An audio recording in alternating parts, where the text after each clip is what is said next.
Al-Fatihah. Bismillahirrahmanirrahim. Putusan Bahsul Masail Senin 18 Rabiul Awal 1443 Hijriah, 25 Oktober 2021 Masehi. Masalah mahram sepersusuan. Ada seorang wanita sebelum menikah ia mempunyai pekerjaan sebagai ibu susuan. Ada orang yang menyusui bayi-bayi. Selang beberapa masa ia menemukan jodohnya dan menikah. Pertanyaan, wanita ini harusnya ada apa-apa. Bagaimanakah status anak yang maksudnya terus suaminya itu mati atau perceraian, kemudian dia nikah lagi gitu loh maksudnya ini. Bukan seorang wanita ini seorang perawan yang menyusui, enggak. Ini kalau orang itu enggak punya susu kalau enggak punya suami. Jadi mestinya begitu ini pertanyaannya. Gitu kan ya. Jadi seorang wanita itu dia itu biasa menyusui orang lain. Anak-anak bayi-bayi begitu, kemudian suaminya mati atau dia bercerai dengan suaminya itu, kemudian nikah lagi. Pertanyaan, bagaimanakah status anak yang telah disusui oleh si wanita tadi bagi suami barunya? Nah ini benar-benar tersebut, apakah menjadi mahram atau tidak? Jadi hakikatnya ya anak susuannya wanita tadi itu ya sebetulnya seperti anaknya sendiri. Nah, kalau nanti dia nikah lagi sama laki-laki lain, ya laki-laki itu jadi jadi bapak tirinya. Nah, mahram artinya. Bukan bapak angkat ya, bapak tiri. Angkat dengan tiri itu beda. Itu seperti suaminya ibunya, walaupun itu ibu susunya. Seperti suaminya ibunya sendiri. Jawab, menjadi mahram bagi suaminya, tapi dengan syarat, yaitu si suami sudah dukhul pada istrinya tersebut. Kedua, sudah memenuhi persyaratan rodok, yaitu masalah rodoknya. Yang insya Allah ya jelas sudah memenuhi kalau dia itu memang pekerjaannya sebagai tukang nyusui anak bayi. Sudah memenuhi persyaratan rodok, di antaranya yaitu wanita yang menyusui sudah berumur 9 tahun. Umur haid maksudnya 9 tahun ke atas. 2, anak yang disusui belum berumur 2 tahun. Si bayi. 3, menyusuinya diyakini sudah mencapai 5 kali susuan. Ya. Ini, tapi urusan ini ya, ini saya tambah lagi ini. Terdapat perbedaan pendapat mengenai jumlah susuan yang menetapkan kemahraman. Menurut Imam Abu Hanifah, Imam Malik, Imam Auza'i dan beberapa sahabat seperti Sayyidina Ali, Ibnu Mas'ud, Ibnu Abbas, Ibnu Umar, bahwa 1 kali susuan pun sudah menetapkan kemahraman. Nah, makanya ini harus hati-hati, terutama urusan pernikahan. Ya. 1 kali persusuan pun itu sudah menetapkan kemahraman. Ini banyak ulama. Imam Abu Hanifah, Imam Malik, sesekitakan dalam mazhab 4. 2, mati tertabrak mobil. Ada seseorang mau dianiaya atau mau dirampok oleh perampok. Kemudian ia melarikan diri ke jalan.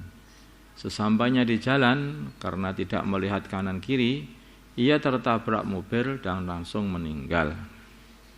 Pertanyaan, siapakah yang harusnya dituntut? Apakah yang menabrak atau yang membegal? Mengingat mobil yang menabrak tidak tahu kalau ada orang yang di depannya, karena dia lewat dengan cara mendadak. Jawab, yang dituntut yang bisa dituntut dia adalah yang menabrak, tetap saja yang menabrak. karena dianggap ini adalah pembunuhan tidak sengaja. Adapun yang menanggung diat adalah akilahnya, keluarganya yang mengelilingi dia. Akilahnya orang yang menabrak. Sedangkan yang membegal mendapat hukuman dari imam. Bukan imam masjid, maksudnya di pemerintah. Di khalifah. Sekarang akilah. Akilah itu apa? Akilah adalah semua asobahnya jani, orang yang apa itu nabrak tadi, selain asal dan fara, dimulai dari yang paling selain asalnya si orang yang menabrak, asalnya jani, dan bawahnya jani, dimulai dari yang paling dekat, yaitu yang menanggung nanti saudara-saudara lelaki jani, orang yang menabrak tadi, yang sekandung dan sebapak. Terus anak-anak laki dari saudara jani yang sekandung dan sebapak.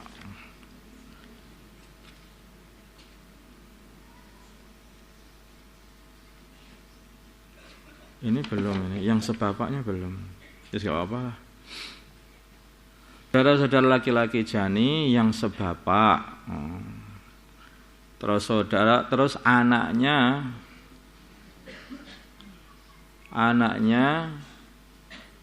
saudara laki-laki yang sebapak. Dia harusnya begitu. Dia ada yang sekandung, ada yang sebapak begitu. Paman-paman jani yaitu saudara laki-laki kandung dan sebapaknya ayah. Ya gak apa-apa ini gitu, gak apa-apa. Anak laki-laki paman, anak dari saudara laki-laki kandung dan sebapaknya ayah. Paman-pamannya ayah, paman-pamannya ayah. Itu mbahnya enggak, paman-pamannya ayah. Saudara laki-laki kandung dan sebapaknya kakek. Paman-pamannya ayah, saudara laki-laki kandung dari sekandung dan sebapak, ngono saja kita aja.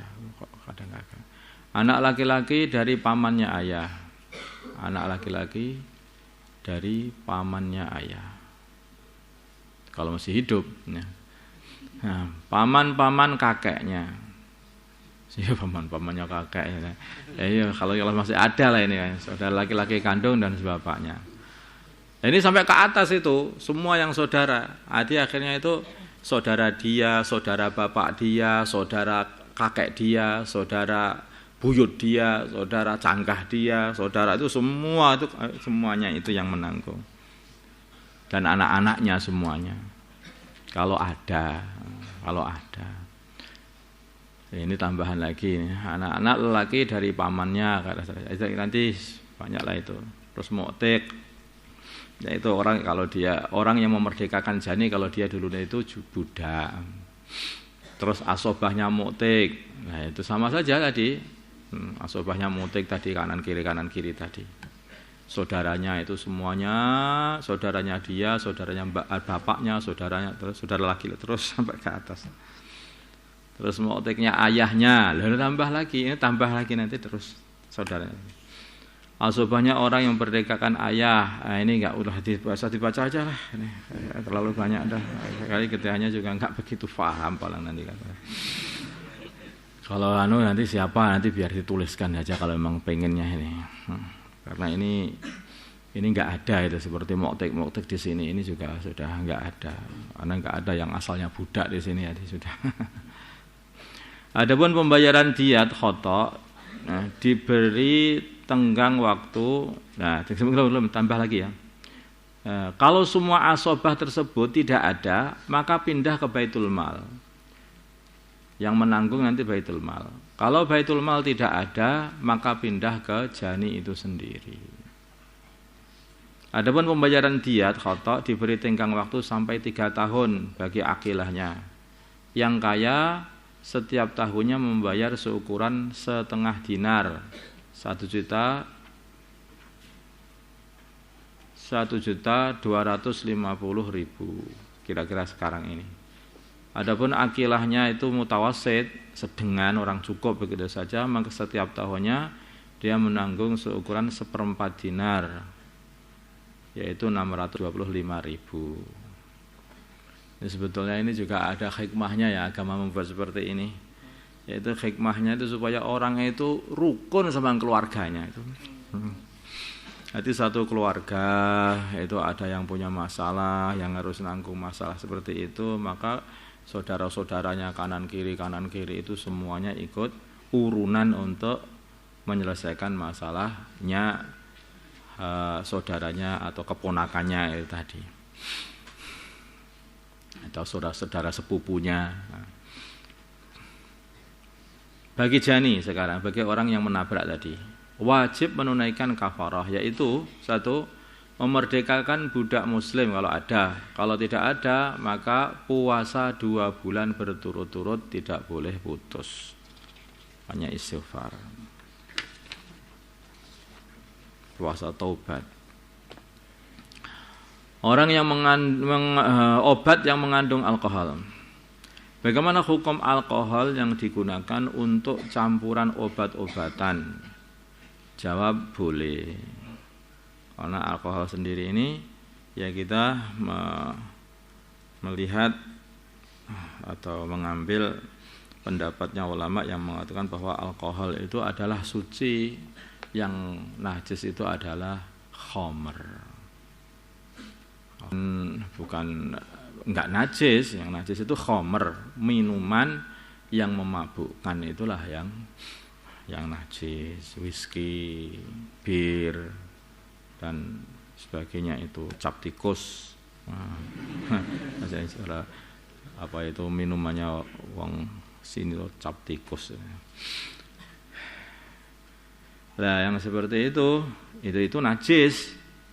Nah, bagaimana dengan alkohol? Alkohol itu tidak najis. Kalau alkohol najis, ya berarti kita nggak boleh makan pisang, nggak boleh makan anggur, ya dah, nggak boleh makan mangga, itu mengandung alkohol. Najis itu. Jadi bukan alkoholnya, itu yang najis itu ya khamrnya, itulah. Wallahu a'lam. Karena kalau sendiri itu, kalau alkohol disahkan dari alkohol murni begitu, atau ada campuran air sekian persen atau 90%, 80% kan, itu alkohol seperti itu biasanya bukan untuk diminum, itu dibuat untuk campuran minyak wangi, dibuat untuk pembersih luka, dibuat untuk seperti itu. Dan itu bukan minuman, itu mendemi, bukan mendemi, itu ngeracuni, malah itu racun. Ya, kadang-kadang ada satu obat-obatan yang hanya bisa dicairkan itu dengan alkohol. Kalau dengan air nggak mau larut, tapi kalau dengan alkohol bisa larut, bisa cair. Ada beberapa zat yang itu mengandung obat. Nah, masalah sandal hilang di tempat selamatan, konduren, kondangan. Ada seseorang pulang dari suatu perkumpulan selamatan, ternyata sandalnya sudah tidak ada di tempatnya. Tetapi di dekatnya ada sandal yang mirip dengan miliknya, dan ia yakin bahwa itu adalah sandal orang lain. Mungkin itu tukeran. Nanti kalau diteruskan yang seperti ini, nanti kalau dia datang bawa motor, kemudian motornya hilang, kok di sandingnya itu ada motor yang mirip, dibawa. Jadi repot ini. Pertanyaan, bolehkah ia mengambil sandal tersebut? Ya jelas tidak boleh, sandalnya orang kok diambil. Itu namanya maling, dicuri sandalnya, akhirnya mencuri sandalnya maling. Dua maling saling mencuri namanya itu. Allahumma shalli ala sayyidina Muhammad wa ala sayyidina Muhammad wa ala sayyidina Ibrahim wa ala ali sayyidina Ibrahim wa ala sayyidina Muhammad. Allahumma arham sayyidina Muhammad, Allahumma ighfir li sayyidina Muhammad, Allahumma aslih alif baina qulubihim wa sayyidina Muhammad, Allahumma ansur wa sayyidina Muhammad, Allahumma sallallahu ala sayyidina Muhammad nabiyil ummi. Alhamdulillah.